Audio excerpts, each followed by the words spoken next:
Hey YouTube, Mikamu here with a new episode of a new segment called Let's Talk. It's a segment where I talk about things that are of interest to me, video games, comics, TV shows, whatever. I just go in depth on the topic and kind of analyze it from my perspective.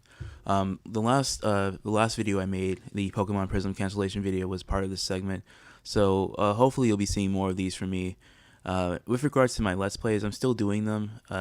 I took a break last year because some stuff happens and personal issues. I think I mentioned that in the Prism video. But I will probably make a actual update video to tell you kind of the direction I'm going to go with my channel, my production stuff. But anyway, let's get into this topic. So Super came out last week, and because of that, there's been a kind of a issue that's been in my head since I've seen Resurrection F and Battle of Gods, and sort of the issue of Goku's character. It feels like those movies kind of had subtle changes to his character that I think might be important to know going forward. But in general, I'm just really excited because Super and Xenoverse both coexisting at the same time means that we're going to get new content in Xenoverse as Super develops. So that's really, it's kind of crazy to think about because a lot of video games don't necessarily exist concurrently with their anime series. But anyway, getting to this topic, so in Battle of Gods and Resurrection F, there are two scenes for me that kind of indicate that there might be subtle differences in Goku's characterization. The first scene is in Battle of Gods when he kind of laments to Beerus that he couldn't beat Beerus with his own strength. He had to borrow the power from a Super Saiyan God. The second scene is when Sorbet kills or nearly kills Goku with the galactic pistol or whatever. So I again thinking about these two scenes, I don't want to use the word change, though I've been saying change, but there's a word that TV Tropes uses that's kind of closer to what I want to say. It's Flanderization, and Flanderization is when a character flaw is overemphasized for the sake of plot development or for humor. This is usually common in episodic TV shows. So the name Flanderization actually comes from Ned Flanders, the character from The Simpsons, who started off as kind of a meek, religious, humble guy, and turned out being a Bible-thumping, Bible-slapping kind of guy who was more of a fundamentalist than he was a humble guy. So it's when you take these little specific attributes and you kind of blow them up. It's usually specific to sitcoms, but you can kind of see instances of this in a lot of episodic cartoons like SpongeBob or Fairly Odd Parents or Dexter's Lab, where a character flaw is hyper exaggerated over the course of several seasons. So how this relates to Goku is that we have certain types of his characteristics, like his desire to win and his naivete that kind of resulted in kind of disastrous consequences, or I guess and the sake of the Battle of Gods scene, it wasn't a disastrous consequence, but yeah, you get what I'm saying. And in fact, actually, in the TV Tropes article for anime and manga Flanderization, Goku appears in the article as an example. Only in Super, though. I don't want to talk about the examples listed in that article because those go into the sub, and I'm not. I haven't even started Super. Unfortunately, I don't have cable TV, and I didn't want to pirate the sub. I'm just gonna wait for the dub that maybe come on Funimation streaming and get it from there. But let's go in depth on this. So for the first scene, we have Goku complaining to Beerus about how he wasn't strong enough to beat Beerus. But we have several instances in the series where Goku actually did not beat anybody on his own. The first is so there's a YouTuber named Black and Fist who actually talks about this in a video. I'll see if I can find the video and link it here. The only character Goku beat on his own was Frieza. That's in DBZ. I'm not talking about Dragon Ball or any filler or any movies, but in the canon Dragon Ball Z universe, the only character he beat on his own, hands down, is Frieza.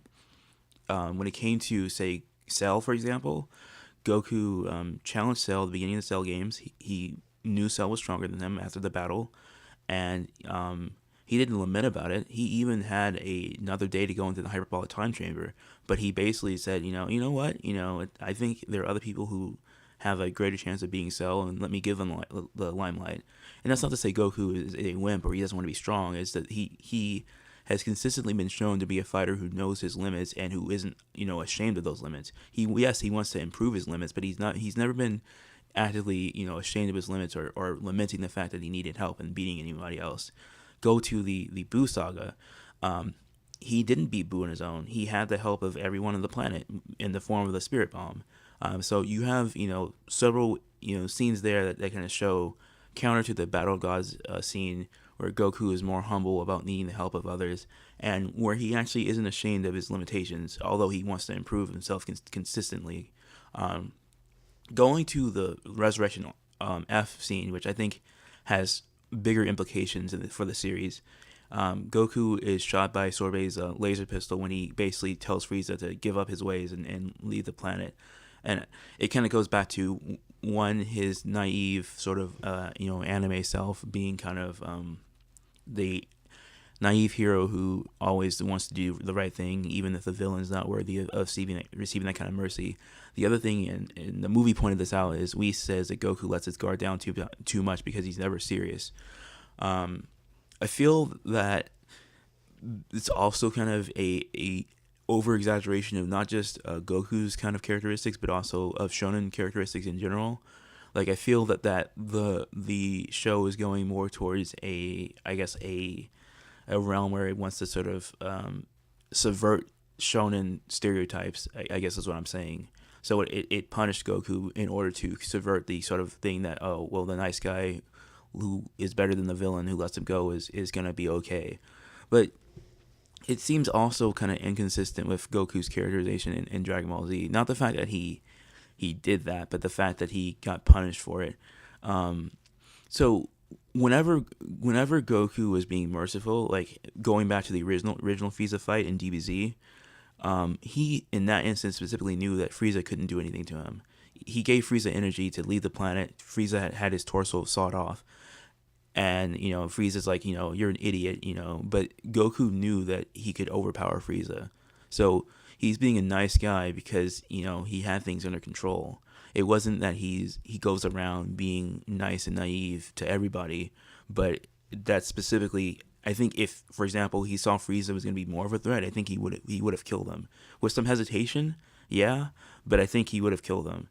But the writers for, I guess, Super and I guess Toriyama's on this, so I guess Toriyama's now taking the character in the direction where he's just being naive as a point of being, I guess, like, silly.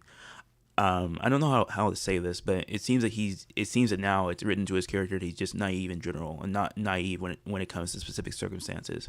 So I guess that's sort of the direction they're going with him, instead of being somebody who knows his limitations and knows when he can be nice and when he can't be nice.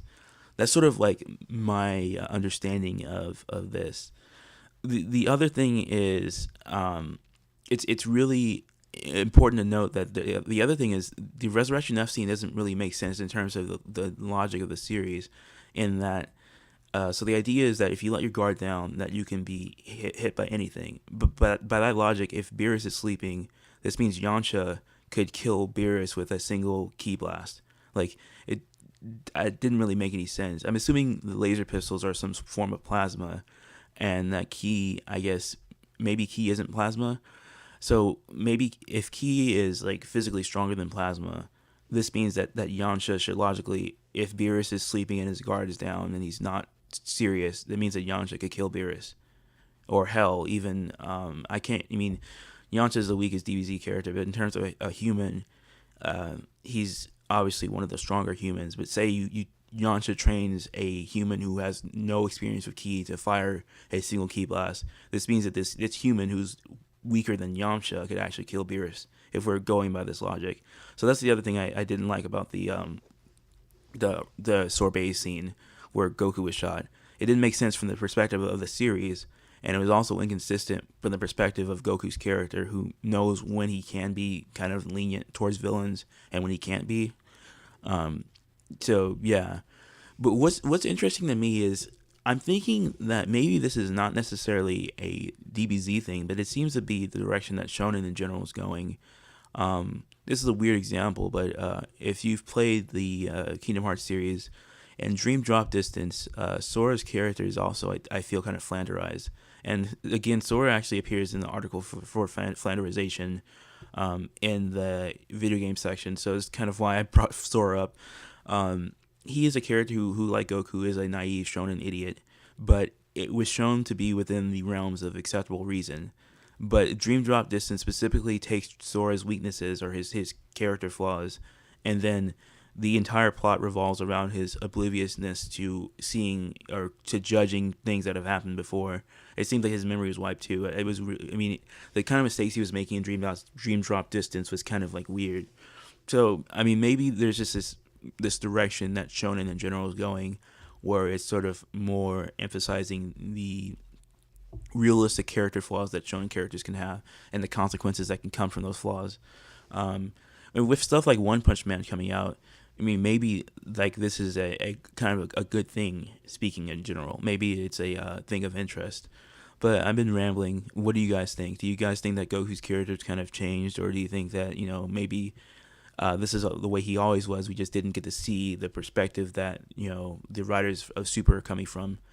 Let me know in the links in the comments below if you guys want to talk about it, and keep watching my channel for seeing new videos like this. Talk to you guys later.